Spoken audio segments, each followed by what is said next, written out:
السلام علیکم ورحمۃ اللہ وبرکاتہ۔ نحمد ونصلی علی رسولہ الکریم، اما بعد فاعوذ باللہ من الشیطان الرجیم، بسم اللہ الرحمن الرحیم۔ رب اشرح لی صدری ویسر لی امری واحلل عقدۃ من لسانی یفقہوا قولی۔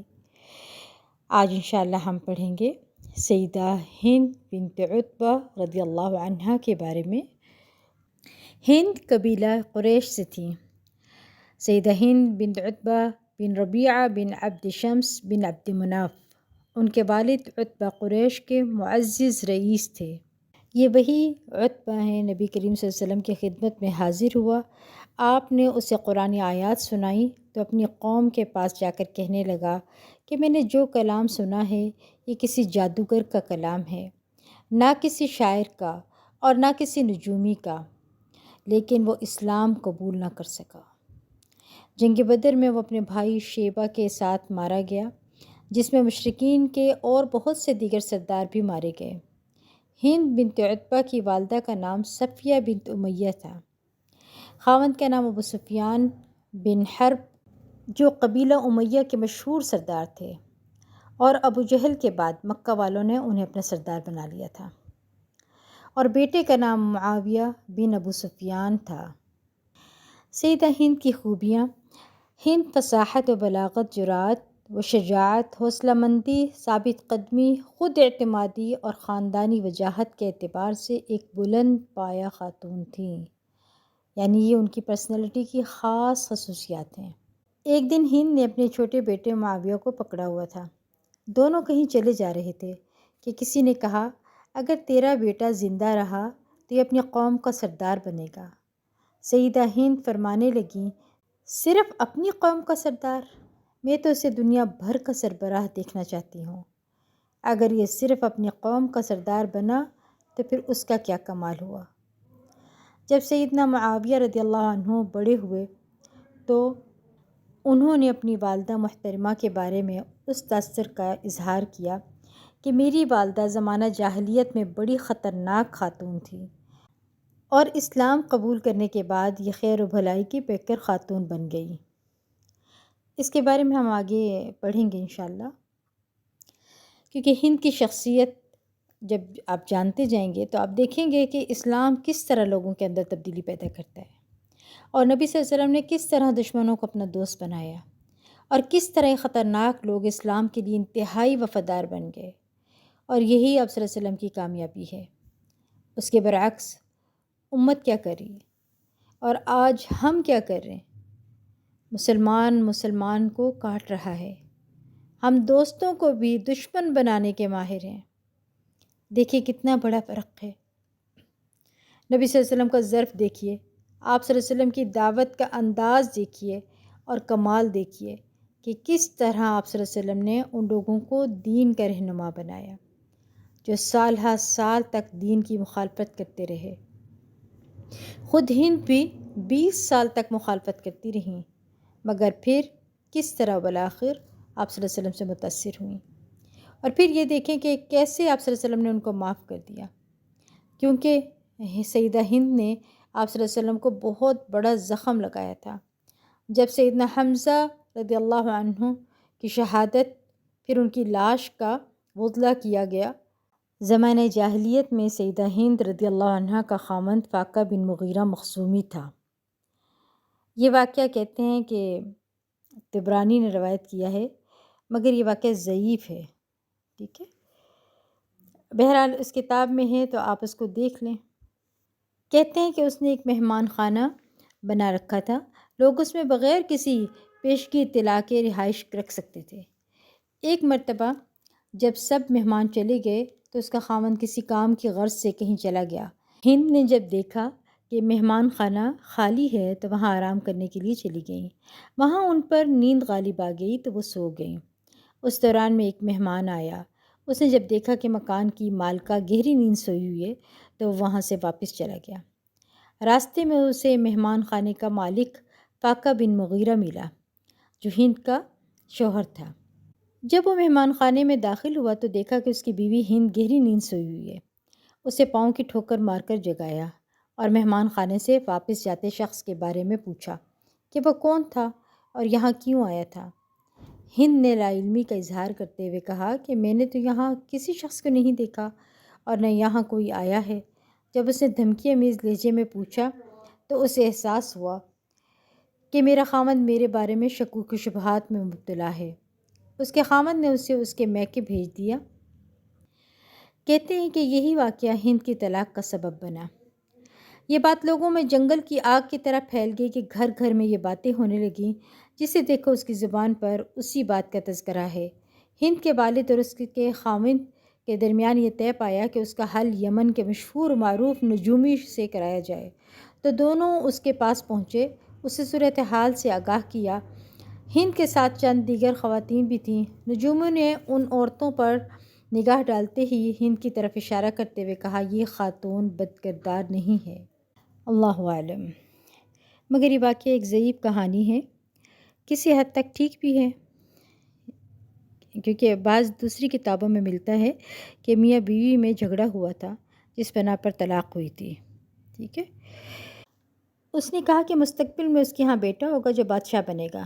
نجومی کے منہ سے یہ بات سن کر ہند کا خاوند آگے بڑھا، معذرت کی اور اپنے ساتھ چلنے کے لیے کہا، لیکن اس نے اپنے خاوند فاقہ بن مغیرہ کے ساتھ جانے سے انکار کر دیا اور صاف لفظوں میں اسے کہہ دیا کہ میں ایسے شخص کے ساتھ زندگی بسر نہیں کر سکتی، میری راہ اس سے جدا ہے، ایسا وہمی شخص میرا رفیق حیات نہیں ہو سکتا۔ اسلام کے ساتھ لڑائی۔ پھر سیدہ ہند رضی اللہ عنہ کی ابو سفیان بن حرب کے ساتھ شادی ہو گئی۔ شاید اللہ کو کچھ اور منظور تھا۔ ہند میں ایک بہت اسٹرانگ کردار نظر آتا ہے، ثابت قدم تھی، اپنے ارادے اور دھن کی پکی تھی۔ اسلام سے پہلے ہند کوئی عام خاتون نہیں تھی، بلکہ اسلام دشمنی میں بہت ماہر تھیں۔ ان کے بارے میں اگر تاریخ پڑھیں تو ہمیں پتہ چلتا ہے کہ غزوہ احد میں بھڑکانے والی، یعنی لوگوں کو اکسانے کے لیے، جنگ کے لیے تیار کرنے والی سیدہ ہند ہی تھیں۔ یہاں یہ بات سمجھ آتی ہے کہ عورت اگر کسی بات کا ارادہ کر لے تو بڑوں بڑوں کو ہلا بھی سکتی ہے، مگر اس سے پہلے اسے خود ثابت قدمی چاہیے نا۔ اور دونوں میاں بیوی کا رسول اللہ صلی اللہ علیہ وسلم کے ساتھ دشمنی مسلمانوں کے ساتھ لڑائی پر اتفاق ہو گیا۔ دونوں میاں بیوی نے اس راہ میں ایڑی چوٹی کا زور لگا دیا، یعنی سیدہ ہند اور سیدنا ابو سفیان نے۔ ہند کے وہم و گمان میں بھی یہ نہ تھا کہ اس کے ساتھ ایک ایسا حادثہ پیش آنے والا ہے جس کی ہولناکی سے بچے بھی وقت سے پہلے بوڑھے ہو جائیں گے۔ بدر کا معرکہ برپا ہوا۔ قریش نے بڑے بڑے زعماء اور تجربہ کار جنرلوں پر مشتمل لشکر تیار کیا۔ ہند نے جب لشکر کے جاہ و جلال کو دیکھا تو اس کے ذہن میں یہ خیال چھا گیا کہ اب اسلام بس 2 گھڑی کا مہمان ہے، مسلمانوں کی اینٹ سے اینٹ بجا کر رکھ دی جائے گی، انہیں صفحہ ہستی سے مٹا دیا جائے گا، ان کا نام و نشان تک باقی نہ رہے گا۔ بس اب پل 2 پل کی بات ہے، لیکن ہواؤں کے خالق نے قریش کی کشتیوں کے خلاف ہواؤں کو چلنے کا حکم دے دیا۔ قریش کو میدان بدر میں بری طرح شکست کا سامنا کرنا پڑا۔ اس ذلت امیز پسپائی کا انہیں وہم و گمان بھی نہ تھا، یعنی انہوں نے کبھی سوچا بھی نہیں تھا۔ قریش کے نامی گرامی بہادر اہل ایمان کی تلواروں کا لقمہ بن گئے۔ 70 مارے گئے تھے جنگ بدر میں۔ ان تلواروں کو اللہ رب العزت کے لشکروں کی تائید حاصل تھی، یعنی فرشتوں کی۔ تمام قریش میں سے سب سے بڑھ کر ہند کو صدمہ پہنچا جب اسے یہ اطلاع ملی کہ اس کا باپ، چچا اور بھائی میدان بدر میں موت کے گھاٹ اتار دیے گئے ہیں۔ اور اس کے غم میں اور زیادہ اضافہ اس وقت ہوا جب شکست خوردہ لشکر کے باقی ماندہ افراد نے مکہ پہنچ کر یہ بتایا کہ میدان بدر میں قریش کے مقتولین کو رسول اللہ صلی اللہ علیہ وسلم کے حکم سے قلیب نامی کنویں میں پھینک دیا گیا ہے۔ ہند نے اپنے والد، چچا اور بھائی کے غم میں یہ اشعار کہے، اب کی عمید الابطحین کلیہما وحمیہما من کل باغ یریدها ابی عتب الخیرات ویحکی فاعلمی وشیبۃ والحام الضمار ولیدها اولئک الی المجد من آل غالب وفی العز منها حین ینمی عدیدها۔ میں دونوں بطحاء کے لیڈروں اور بغاوت کا ارادہ کرنے والے ہر باغی سے ان کی حمایت کرنے والے پر روتی ہوں۔ تجھ پر افسوس، تو جان لے میرا باپ عتبہ خیرات بانٹنے والا تھا، شیبہ اور میرا بھائی ولید جو حسب نسب کے حفاظت کرنے والا تھا۔ ہائے یہ سب مارے گئے، یہ سب آل غالب کے معزز فرزند تھے جن کی تعداد بڑھتی ہی رہتی تھی، یعنی یہ سب کے سب ختم ہو گئے جن کی اتنی شان و شوکت تھی، مقام اور مرتبہ تھا، اس موقع پر اس کے سب مارے گئے تھے۔ عام طور پر عورت کے ساتھ ایک نزاکت، ایک کمزوری اور ایک رونے دھونے والی بات ہوتی ہے نا، بات بات پر عورت رو پڑتی ہے، یعنی عورت کا کردار اس طرح سامنے آتا ہے۔ لیکن بعض اوقات عورت کے اندر بہادری کی یہ ثابت قدمی کی صفت کو زیادہ پسند نہیں کیا جاتا، شاید یہ اس کے ساتھ میچ نہیں کرتی، حالانکہ ایسی بات نہیں ہے۔ یہاں پر آپ دیکھیں کہ جنگ بدر میں ان کے باپ، چچا، شوہر، بھائی اور بیٹا شریک ہیں، اور جنگ بدر کی بنیادی وجہ یہ ابو سفیان تھا، اور اس کے علاوہ آپ دیکھیں کہ یہ سارے ان کے رشتے ایک ہی مشن پر تھے، اسلام دشمنی پر، یعنی پورا خاندان ایک ہی کام میں لگا ہوا تھا۔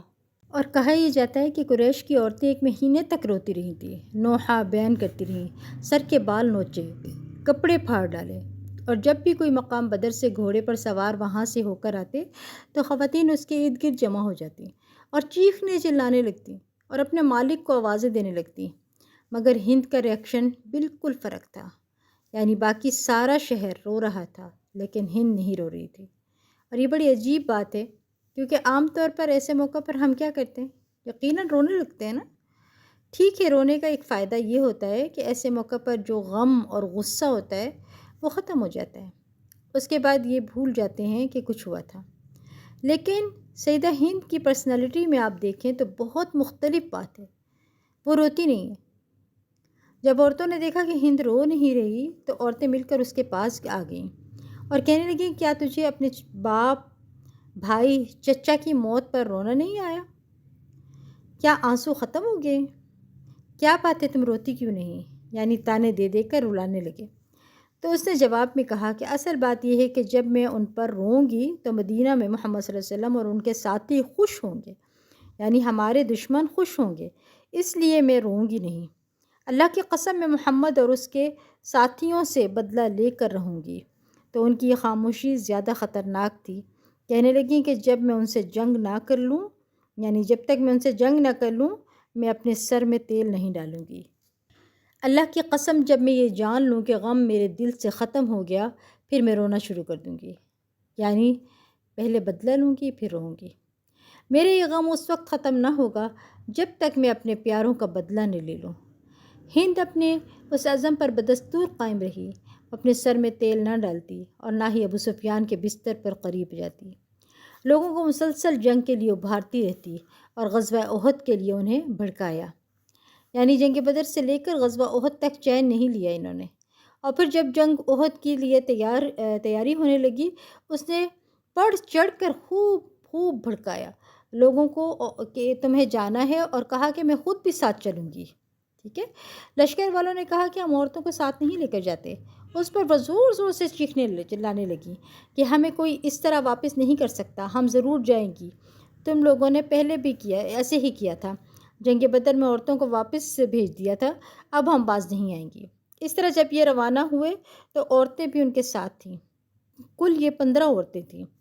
عورتوں کی قیادت ہند کے پاس تھی، سب سے زیادہ بدلے کی تڑپ رکھنے والی ہند تھی۔ ہند نے وحشی حبشی کو سونا اور زیورات دینے کا وعدہ کیا کہ اگر وہ حمزہ بن عبد المطلب کو قتل کر دے تو سب اس کو دے دے گی، یعنی اسے انعام و اکرام سے مالا مال کر دے گی۔ دراصل حضرت حمزہ کو قتل کرنا اس کو مطلوب تھا، کیونکہ حضرت حمزہ رضی اللہ تعالیٰ عنہ نے ہند کے والد عتبہ کو قتل کیا تھا۔ سب کے لیے اس کے دل میں بدلے کی آگ جل رہی تھی، مگر خاص طور پر حضرت حمزہ کے لیے بہت زیادہ دل میں آگ جلی ہوئی تھی۔ تو اس نے اس شخص کو چنا جو ایک حبشی تھا، مگر نشانہ بازی میں اتنا ماہر تھا کہ اس کا نشانہ کبھی خطا نہ جاتا۔ اس کے لیے انعام کا اسے لالچ دیا۔ ہند نے اپنے خامد ابو سفیان پر قسم ڈالی کہ وہ اس کی خاطر بدر کے تمام مقتولین کا بدلہ لینے کے لیے مسلمانوں پر حملہ آور ہو۔ اس نے اپنے خامد کے ساتھ اپنی ذات پر یہ لازمی قرار دیا کہ مسلمانوں کے خلاف دشمنی کی آگ کو بھڑکانے میں کوئی کسر اٹھا نہ رکھی جائے۔ قریش نے 3000 جنگجو افراد پر مشتمل لشکر تیار کیا، جس کی قیادت ابو سفیان کی سپرد کی گئی۔ ان میں 200 شہ سوار تھے جن کی قیادت خالد بن ولید کی سپرد کی گئی تھی۔ لڑائی شروع ہونے سے پہلے رسول اللہ صلی اللہ علیہ وسلم نے مسلمان تیر اندازوں کو ایک درے میں ڈٹے رہنے کا حکم دیا۔ آپ نے فرمایا، میدان جنگ کی خواہ کوئی بھی صورت ہو، تم نے یہاں سے ہلنا نہیں، اور ان تیر اندازوں کا امیر سیدنا عبداللہ بن جبیر رضی اللہ عنہ کو مقرر کیا۔ اور ہند نے یہ مشہور شعر پڑھے جو ہر کتاب میں لکھے ہوئے ہیں۔ ہند بنت عتبہ اور اس کی سہیلیاں دف بجاتے اور رقص کرتے ہوئے گیت گانے لگیں، یعنی پورے سفر میں وہ دف بھی بجاتی رہیں اور گیت بھی گاتی رہیں، اور کہہ رہی تھیں، نحن بنات طارقی نمشی علی النمارقی ان تقبل نعانقی او تدبر نفارقی فراق غیر وامقی۔ ہم معزز قبیلے کی بیٹیاں ہیں، ہم نرم قالینوں پر چلتی ہیں، اگر تم پیش قدمی کرو گے تو ہم تم سے گلے ملیں گی، اور اگر تم پیچھے ہٹ جاؤ گے تو ہم تمہیں چھوڑ دیں گی، اس شخص کے چھوڑ دینے کی طرح جو محبت کرنے والا نہیں ہوتا۔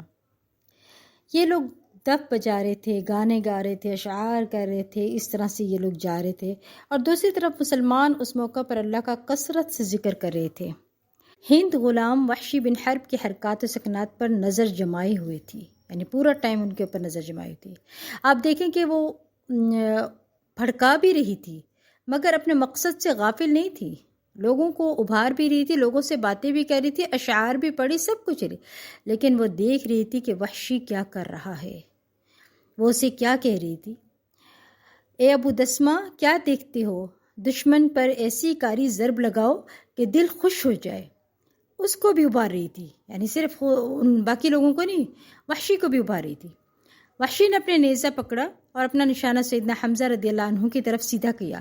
جب اسے اس بات کا یقین ہو گیا کہ اس کا نشانہ خطا نہیں جائے گا تو اس نے پورے زور سے نیزہ ان کی طرف پھینک دیا، جو برق رفتاری سے شیر الہی سیدنا حمزہ بن عبد المطلب رضی اللہ عنہ کے جسم میں پیوست ہو گیا، اور سیدنا حمزہ رضی اللہ عنہ اپنی تلوار سے متعدد مشرکین کو موت کے گھاٹ اتارنے کے بعد جام شہادت نوش کرتے ہوئے زمین پر گر پڑے۔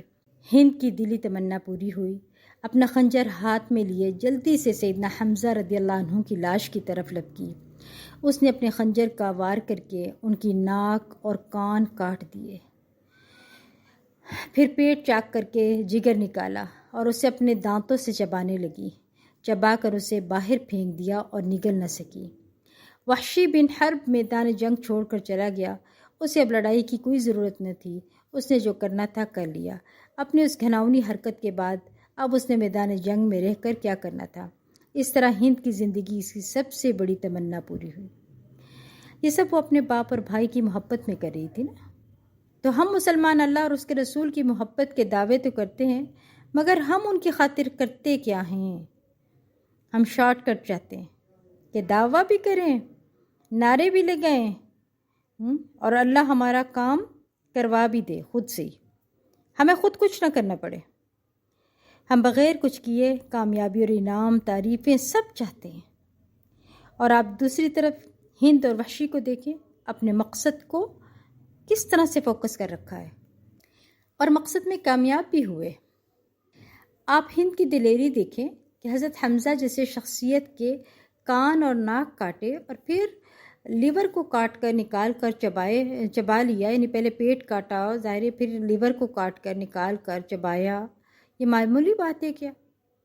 یہ کون سی قوت اس سے یہ کروا رہی تھی؟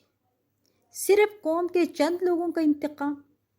یہ تو کوئی اتنا بڑا مقصد تو نہیں تھا جس نے اسے اتنا ابھار دیا تھا، اتنا بہادر بنا دیا تھا۔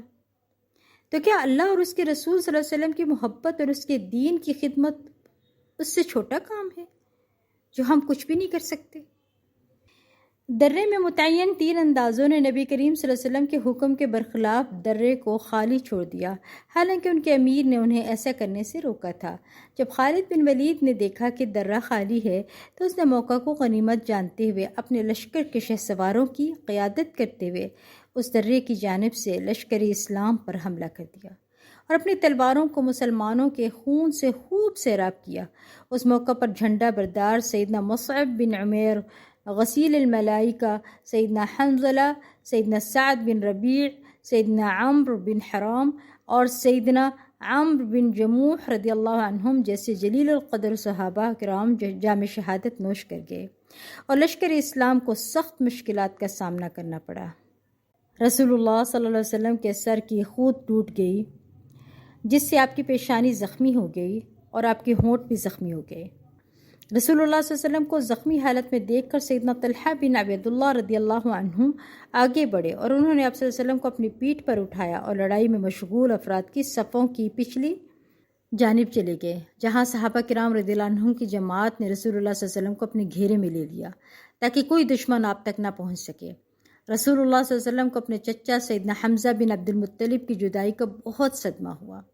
مسلمانوں کو جنگ میں اس لیے نقصان اٹھانا پڑا کہ لشکر اسلام کے تیر اندازوں نے رسول اللہ صلی اللہ علیہ وسلم کے حکم کے خلاف درہ خالی کر دیا تھا۔ وہ اسے چھوڑ کر نیچے میدان میں اتر آئے تاکہ مال غنیمت میں اپنا حصہ وصول کر سکیں، اور قریش کے شہسوار خالد بن ولید نے اس موقع کو غنیمت جانتے ہوئے درے کے راستے لشکر اسلام پر اچانک حملہ کر دیا، جس سے جنگ کا پانسہ پلٹ گیا اور لشکر اسلام کو ناقابل تلافی نقصان اٹھانا پڑا۔ سیدہ ہند ایک ٹیلے پر چڑھ کر بآواز بلند یہ اشعار کہنے لگی: نحن جزیناکم بیوم بدر والحرب بعد الحرب ذات سعر ما كان عن عتبة لي من صبري ولا أخي وعمه وبكري شفيت نفسي وقضيت نذري شفيت وحشي غليل صدري فشكر وحشي علي عمري حتى ترم أعظمي في قبري۔ ہم نے تم سے جنگ بدر کا بدلہ لے لیا ہے، لڑائی کے بعد لڑائی شعلہ بنی، مجھے اپنے والد عتبہ، اپنے بھائی اور چچا کے اس جنگ میں قتل ہونے پر صبر نہیں آ رہا تھا۔ آج میرے دل کو چین آ گیا اور میں نے اپنی نظر پوری کر لی، اور وحشی بن حرب نے میرا دل خوش کر دیا۔ میں وحشی کی عمر بھر مشکور ہوں، یہاں تک کہ میری ہڈیاں قبر میں بوسیدہ ہو جائیں۔ آپ دیکھیں، مر کر بھی شکر گزار۔ پھر ہند دوسری طرف ہو کر یہ شعر کہنے لگی: شفیت من حمزة نفسی بأحد حتى بقرت بطنه على الكبد أذهب عني ذاك ما كنت أجد من لزعة الحزن الشديد المعتمد۔ احد کے دن حمزہ کے قتل سے میرے دل کو چین آ گیا، حتیٰ کہ میں نے اس کے پیٹ کو جگر والی جگہ سے چیر دیا، اس سے میرے دل کے غم کی سخت جلن چلی گئی جس کو میں ہر وقت محسوس کرتی تھی۔ مسلمان میدان احد سے ایک اثر انگیز اور نصیحت آمیز سبق لے کر نکلے۔ انہوں نے اس حقیقت کو جان لیا کہ سالار لشکر کی اطاعت فتح حاصل کرنے کا اہم سبب بنتی ہے، جبکہ رسول اللہ صلی اللہ علیہ وسلم لشکر اسلام کے سالار تھے۔ ان کی نافرمانی اللہ کی نافرمانی تھی۔ جس نے اللہ کی نافرمانی کا ارتکاب کیا اسے فتح کیسے نصیب ہو سکتی ہے؟ مسلمانوں کو اس بات کا اچھی طرح علم ہو گیا کہ فتح و نصرت اللہ سبحانہ تعالیٰ کی جانب سے ہوتی ہے، یعنی سنت کی خلاف ورزی ناکامی کا سبب بنتی ہے نا۔ پھر انہوں نے اس وقت اپنے آپ کو کسی بھی وجہ سے پیچھے ہٹایا تو پھر دیکھیں کتنا بڑا نقصان ہوا وہاں پر۔ معرکہ احد میں مسلمانوں کو نقصان تو اٹھانا پڑا، لیکن انہوں نے یہ پختہ عزم کر لیا کہ آئندہ وہ اس غلطی کو نہیں دہرائیں گے جس کا ارتکاب وہ جنگ احد میں کر چکے تھے۔ دین اسلام کے احکامات لوگوں میں سے کسی نے نہیں بنائے۔ دین اسلام تو اللہ سبحانہ تعالیٰ کا نازل کردہ نظام حیات ہے، یہ تو اللہ تعالیٰ کے درست شرعی احکامات ہیں جس سے اللہ تعالیٰ نے وحی کے ذریعے سے اپنے رسول مقبول صلی اللہ علیہ وسلم کو آگاہ کیا تاکہ لوگوں کو جہالت کی تاریکیوں سے نور کی طرف نکالیں اور انہیں سیدھے راستے پر گامزن ہونے کی رہنمائی کریں۔ جب تک مکہ فتح نہیں ہوتا، ہند اور ابو سفیان دشمن رہے۔ پھر فتح مکہ کے بعد ہند نے اسلام قبول کر لیا۔ رسول اللہ صلی اللہ علیہ وسلم ام القریٰ مکہ معظمہ کو فتح کرنے کا ارادہ لے کر لشکر اسلام کے ساتھ روانہ ہوئے تاکہ مکہ معظمہ کو شرک کی علاشوں سے پاک کر دیں۔ جب رسول اللہ صلی اللہ علیہ وسلم کی قیادت میں اہل ایمان کا لشکر مکہ معظمہ کی گھاٹیوں میں پہنچا تو ابو سفیان سیدنا عباس بن عبد المطلب اور دیگر چند قریشی سرداروں کے ہمراہ چلا آ رہا تھا۔ جب اس نے لشکر اسلام کو دیکھا تو اس نے سیدنا عباس رضی اللہ عنہ سے کہا: تیرے بھائی کا فرزند تو آج بادشاہ دکھائی دیتا ہے، یعنی رسول اللہ صلی اللہ علیہ وسلم۔ سیدنا عباس رضی اللہ عنہ نے کہا: یہ اس کے سچے نبی ہونے کی علامت ہے۔ ابو سفیان نے کہا: کیا خیال ہے ہمیں اس موقع پر کیا کرنا چاہیے؟ سیدنا عباس رضی اللہ عنہ نے کہا: میری رائے یہ ہے کہ آپ جلدی سے رسول اللہ صلی اللہ علیہ وسلم کی خدمت میں حاضر ہو کر اسلام قبول کرنے کا اعلان کر دیں۔ اسی میں آپ کی بہتری و نجات ہے۔ عبداللہ بن عباس رضی اللہ عنہ کا بیان ہے کہ فتح مکہ کے موقع پر عباس بن عبد المطلب رضی اللہ عنہ ابو سفیان کو لے کر مر الظہران مقام پر رسول اللہ صلی اللہ علیہ وسلم کی خدمت میں حاضر ہوئے۔ اس ملاقات میں ابو سفیان نے اسلام قبول کرنے کی سعادت حاصل کر لی۔ سیدنا عباس رضی اللہ عنہ نے عرض کیا، اے اللہ کے رسول صلی اللہ علیہ وسلم، ابو سفیان اپنے لیے کوئی اعزاز پسند کرتا ہے، آپ اگر اس کے لیے کچھ ارشاد فرما دیں تو مناسب ہوگا۔ آپ دیکھیں کہ آپ صلی اللہ علیہ وسلم اپنے دشمن کے ساتھ کیا معاملہ کر رہے ہیں جو ابھی کچھ دیر پہلے مسلمان ہوا ہے۔ آپ صلی اللہ علیہ وسلم نے فرمایا، ہاں، آج جو بھی ابو سفیان کے گھر داخل ہو جائے گا اس کے گھر کو امن بنا دیا جائے گا۔ ٹھیک ہے، یعنی اسے کچھ نہیں کہا جائے گا، وہ امن میں ہوگا، اور جو آج اپنے گھر میں داخل ہو کر دروازہ بند کر لے گا اسے بھی کچھ نہیں کہا جائے گا، وہ بھی امن میں ہوگا۔ لشکر اسلام کے مکہ معظمہ میں داخل ہونے سے پہلے ابو سفیان اپنی قوم کے پاس پہنچ کر کہنے لگا، اے میری قوم، میں نے اسلام قبول کر لیا ہے، تم بھی اسلام قبول کر لو، کیونکہ میں نے مشاہدہ کر لیا ہے کہ محمد صلی اللہ علیہ وسلم لشکر جرار کے ساتھ تمہاری طرف آ رہے ہیں جس کا تم مقابلہ نہ کر سکو گے۔ تمہاری بہتری اسی میں ہے کہ تم مسلمان ہونے کا اعلان کر دو۔ سیدہ ہند نے جب اپنے خاوند ابو سفیان کی بات سنی تو اس کے ہوش اڑ گئے۔ وہ ابو سفیان کو کہنے لگی، ارے یہ تم کیا کہہ رہے ہو؟ کیا تم ہوش میں ہو؟ کیا تمہارے حواس ٹھیک ہیں؟ تم اپنی قوم کے بدترین سربراہ ثابت ہوئے ہو۔ مکہ والو، اس غدار کو قتل کر دو، یہ قوم کا بدترین سربراہ ثابت ہوا ہے۔ اس نے قوم کی ناک کٹوا دی، یہ اس قابل ہی نہیں کہ اسے قوم کا سربراہ تسلیم کیا جائے۔ ابو سفیان نے کہا، میری قوم، کہیں اس عورت کی باتوں سے دھوکہ نہ کھا جانا۔ میں تمہیں اپنے تجربے کی بنیاد پر اس حقیقت سے آگاہ کر رہا ہوں کہ تم آج لشکر اسلام کا مقابلہ نہیں کر سکو گے، اس لیے بہتر یہی ہے کہ اسلام کے آگے سرنگو ہو جاؤ۔ ابو سفیان کو ایسا ہی کرنا چاہیے تھا، وہ جہان دیدہ شخص تھا، تاریخ پر اس کی گہری نظر تھی۔ اس نے دو ٹوک انداز میں قوم کو خطرے سے آگاہ کرتے ہوئے کہا کہ وہ لشکر اسلام کا کسی صورت بھی مقابلہ نہیں کر سکتے۔ اس نے بھی اس حوالے سے ارادہ کیا تھا کہ مسلمانوں کے راستے میں رکاوٹ کھڑی کی جائے، لیکن اس نے اپنے تجربے کی روشنی میں یہ بھانپ لیا کہ لشکر اسلام کی راہ میں رکاوٹ کھڑی کرنا اب ممکن نہیں ہے۔ ابو سفیان نے اس حقیقت کو جان لیا جو ہند جان نہ سکی۔ سیدنا عبداللہ بن عباس رضی اللہ عنہما فرماتے ہیں کہ جب رسول اللہ صلی اللہ علیہ وسلم لشکر اسلام کی قیادت کرتے ہوئے مر الظہران مقام پر پہنچے تو سیدنا عباس رضی اللہ عنہ فرماتے ہیں کہ میں نے یہ بات کہی کہ اگر آج قریش نے رسول اللہ صلی اللہ علیہ وسلم کے مکہ معظمہ میں داخل ہونے سے پہلے ان کی خدمت میں پہنچ کر امان طلب نہ کی تو وہ تباہ و برباد ہو جائیں گے۔ سیدنا عباس رضی اللہ عنہ فرماتے ہیں کہ میں نے رسول اللہ صلی اللہ علیہ وسلم کی خچر پر سوار ہو کر نکلا۔ میں دیکھ رہا تھا کہ کوئی اپنے کسی کام کے لیے مکہ جانے والا ہو تو وہ اہل مکہ کو رسول اللہ صلی اللہ علیہ وسلم کے بارے میں بتا دے تاکہ وہ آپ کی خدمت میں پہنچ کر امان طلب کرے۔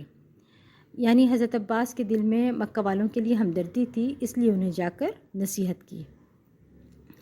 میں چلا جا رہا تھا کہ میں نے ابو سفیان اور بدیل بن ورقہ کو آپس میں باتیں کرتے ہوئے سن لیا۔ میں نے کہا، ارے ابو حنظلہ، تم یہاں؟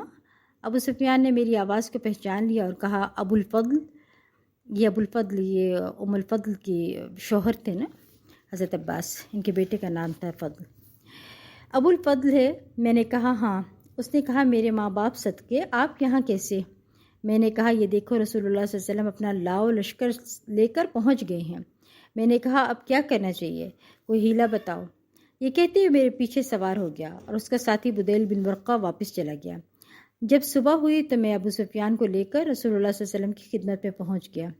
ابو سفیان نے اسلام قبول کر لیا۔ میں نے عرض کیا، اے اللہ کے رسول، ابو سفیان کو اپنے مسلمان ہونے پر فخر ہے، اس کے لیے کچھ ارشاد فرما دیں۔ آپ نے فرمایا، آج جو ابو سفیان کے گھر میں داخل ہو جائے گا اسے امن حاصل ہوگا، جو اپنے گھر میں داخل ہو کر دروازہ بند کر لے گا اسے امن حاصل ہوگا، اور جو مسجد حرام میں داخل ہو جائے گا اسے بھی امن حاصل ہوگا، یعنی انہیں کچھ نہیں کہا جائے گا۔ اب اس موقع پر ہند سب کچھ دیکھ رہی تھی کہ کس طرح سب لوگ مسلمان ہو گئے۔ اللہ نے اس موقع پر ہند کے دل میں نرمی ڈال دی۔ ہند نے حرم میں مسلمانوں کو عبادت کرتے دیکھا، اسے یہ سب اچھا لگا۔ مختلف کتابوں میں ہند کے مسلمان ہونے کے واقعات ملتے ہیں۔ خلاصہ کچھ یوں ہے کہ ہند نے ابو سفیان سے کہا کہ محمد صلی اللہ علیہ وسلم کی اقتداء کرنا چاہتی ہوں، یعنی دوسرے لفظوں میں بھی مسلمان ہونا چاہتی ہوں۔ تو ابو سفیان نے کہا کہ کل تک تو تم اس بات کو ناپسند کرتی تھی، یعنی میرے خلاف تھی۔ اس نے کہا کہ اللہ کی قسم، میں نے عبادت کا حقیقی منظر دیکھا، بخدا قیام، رکوع اور سجود کی حالت میں نماز پڑھتے ہوئے بڑا بھلا معلوم ہوتا ہے۔ یہ عمل کی تبلیغ انہوں نے دیکھی تھی نا۔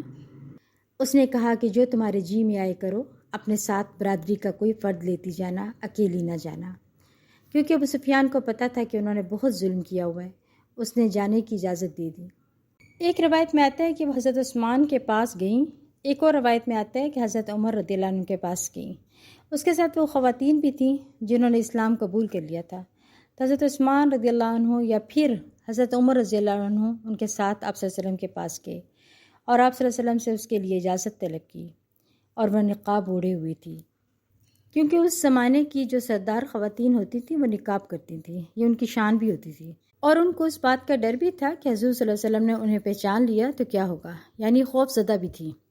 اس نے کہا یا رسول اللہ، شکر ہے اس ذات کا جس نے اپنے دین کو غالب کر دیا، اللہ محمد پر رحم فرمائے، آپ مجھے کچھ فائدہ پہنچائیں۔ میں اللہ پر ایمان لانے والی ہوں اور اس کے رسول کی تصدیق کرنے والی ہوں۔ اور پھر نقاب اٹھایا اور کہا کہ میں ہند بنت عتبہ ہوں۔ رسول اللہ صلی اللہ علیہ وسلم نے خوش آمدید کہا، کہنے لگی یا رسول اللہ صلی اللہ علیہ وسلم، اللہ کی قسم پہلے روئے زمین پر سب سے زیادہ میرے دل کو آپ نہیں لگتے تھے، مگر اب ساری کائنات سے زیادہ محبوب لگتے ہیں۔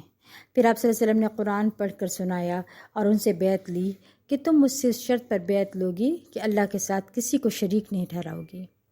ہند نے کہا کہ اللہ کی قسم آپ ہم سے وہ بیعت لیں جو آپ مردوں سے لیتے رہے ہیں، میں اس پر پورا اتروں گی۔ آپ صلی اللہ علیہ وسلم نے فرمایا کہ تم چوری نہیں کرو گی۔ ہند نے کہا اللہ کی قسم میں نے ابو سفیان کے مال میں سے یہ چیزیں لی ہیں، میں نہیں جانتی کہ میرے لیے حلال ہیں یا حرام۔ ان کی صاف گوئی دیکھیں کس قدر سبحان اللہ سب کے بیچ میں اپنے اس چیز کا اقرار کر رہی ہیں۔ ابو سفیان وہاں موجود تھا، جو انہوں نے فوراً اٹھ کر کہا کہ جو تو نے میرا مال استعمال کیا وہ تیرے لیے حلال ہے۔ رسول اللہ صلی اللہ علیہ وسلم نے فرمایا کہ ہند بنت عتبہ، وہ کہنے لگی کہ جی میں ہند بنت عتبہ ہوں، میری خطائیں مجھے معاف کر دیں، جو ہوا اس سے درگزر فرمائیں۔ آپ صلی اللہ علیہ وسلم نے فرمایا کہ اس بات پر بیعت کرو کہ تم خواتین زنا نہیں کرو گی۔ تو اس نے کہا کیا آزاد عورت بھی زنا کا ارتکاب کر سکتی ہے بھلا؟ آپ صلی اللہ علیہ وسلم نے پھر فرمایا کہ تم اپنی اولاد کو قتل نہیں کرو گی۔ اس نے آگے سے جواب دیا، کہا کہ ہم نے اپنی اولاد کی تربیت کی، وہ بڑے ہوئے، آپ نے انہیں قتل کر دیا، لہٰذا آپ اور وہ جانیں۔ اب یہ بات سن کر حضرت عمر ہنس دیے، ایک عجیب سا جواب تھا نا، تیکھا سا۔ آپ صلی اللہ علیہ وسلم نے فرمایا کہ تم کسی پر بہتان نہیں باندھو گی۔ اس نے کہا کہ بہتان تراشی بری عادت ہے، ٹھیک ہے۔ آپ صلی اللہ علیہ وسلم نے فرمایا کہ تم میری معروف نافرمانی نہیں کرو گی، یعنی امر بالمعروف میں نافرمانی نہیں کرو گی۔ تو اس نے کہا کہ کیسے ہو سکتا ہے کہ ہم آپ کے سامنے معروف میں نافرمانی کریں؟ رسول اللہ صلی اللہ علیہ وسلم نے حضرت عمر سے کہا کہ ان سے بیعت لے لو، میں ان کے حق میں مغفرت کی دعا کرتا ہوں۔ پھر حضرت عمر رضی اللہ عنہ نے ان سے بیعت لی۔ رسول اللہ صلی اللہ علیہ وسلم نے ہند اور ابو سفیان کا نکاح برقرار رکھا کیونکہ دونوں مسلمان ہو چکے تھے۔ جب اسلام قبول کر لیا تو آپ صلی اللہ علیہ وسلم کو ایک تحفہ بھیجا۔ آپ اس وقت ابتح میں تھے، اس کے ساتھ اس کی کنیز تھی اور چمڑے کا مشکیزہ تھا اور کچھ کھانا تھا جو آپ صلی اللہ علیہ وسلم کی خدمت میں بطور تحفہ بھیجا۔ کنیز رسول اللہ صلی اللہ علیہ وسلم کی خدمت میں حاضر ہوئی اور سلام کیا۔ اس وقت آپ کے پاس حضرت ام سلمہ، حضرت میمونہ اور بنو عبد المطلب کی چند اور بھی خواتین موجود تھیں۔ کنیز نے جا کر عرض کی کہ میری مالکن نے آپ صلی اللہ علیہ وسلم کی خدمت میں تحفہ بھیجا اور معذرت بھی کی ہے کہ آج کل ہماری بکریاں قدرے کم بچے دیتی ہیں۔ تو رسول اللہ صلی اللہ علیہ وسلم نے فرمایا بارک اللہ لکم فی غنمکم، اللہ تمہاری بکریوں میں برکت کرے، یعنی اور زیادہ بچے دیں۔ کنیز اپنی مالکن ہند کے پاس گئی اور جا کر آپ صلی اللہ علیہ وسلم کی دعا کا بتایا تو وہ بہت خوش ہوئی۔ وہ کہتی ہیں کہ اس کے بعد ہماری بکریوں میں بہت برکت ہوئی اور وہ پہلے سے زیادہ بچوں کو جنم دینے لگی۔ اس سے پہلے کبھی ایسا منظر دیکھنے کو نہیں ملا۔ سیدہ ہند کہتی ہیں کہ اللہ کا شکر ہے کہ جس نے اسلام کی طرف ہدایت دی۔ پھر کہتی ہیں کہ میں نے خواب میں دیکھا کہ میں دھوپ میں کھڑی ہوں، میرا سایہ ہے مگر میں اسے اپنے قابو میں لانے کے قابل نہیں ہوں۔ تو جب رسول اللہ صلی اللہ علیہ وسلم ہمارے قریب آئے تو مجھے یوں محسوس ہوا کہ میں سائے میں داخل ہو گئی ہوں۔ یہ اسلام سے پہلے کی بات ہے۔ روایت میں آتا ہے کہ جب سیدہ ہند نے اسلام قبول کیا تو اپنے گھر گئی اور بت کو گرایا اور ٹکڑے ٹکڑے کر دیا اور کہا کہ اللہ کی قسم ہم تیری وجہ سے بہت دھوکے میں تھے۔ یعنی ہند نے پھر خود بتوں کو توڑا۔ کہا جاتا ہے کہ ہند قریش کی بہترین عورتوں میں سے تھیں اور ان میں سے سب سے زیادہ عقل مند بھی تھیں۔ بہت فصیح اللسان تھیں، شاعرہ تھیں، بہادر تھیں، غیرت مند تھیں۔ ان کی اپنی ایک صاحب رائے اور دانش مند تھیں، ٹھیک ہے۔ ان کے اندر جو ہے مطلب ایک خودداری تھی، صاحب عقل بھی تھیں وہ۔ ان کے اقوال بھی بہت ہیں، ان میں سے چند یہ ہیں کہ یہ عورت کے بارے میں فرماتی ہیں کہ عورت ایک طوق ہے اور طوق کے لیے گردن کا ہونا ضروری ہے، لہٰذا غور کر لیجئے کہ اپنی گردن میں کون سا طوق ڈال رہے ہو۔ سیدہ ہند بنت عتبہ رضی اللہ عنہا نے نبی کریم صلی اللہ علیہ وسلم سے احادیث روایت کرنے کی سعادت حاصل کی۔ اس نے اسلام قبول کرنے کے بعد دینی احکامات پر بڑی دلجمعی سے عمل کیا۔ سیدنا ابوبکر صدیق رضی اللہ عنہ کی وفات کے وقت سیدہ ہند بنت عتبہ رضی اللہ عنہ موت و حیات کی کشمکش میں مبتلا تھیں۔ جلد ہی قضاء الہی سے وفات پا گئیں۔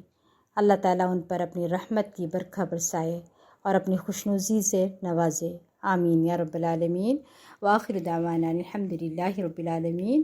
سبحانک اللہم و بحمدک اشہد ان لا الہ الا انت استغفرک و اتوب الیک۔ السلام علیکم و رحمۃ اللہ وبرکاتہ۔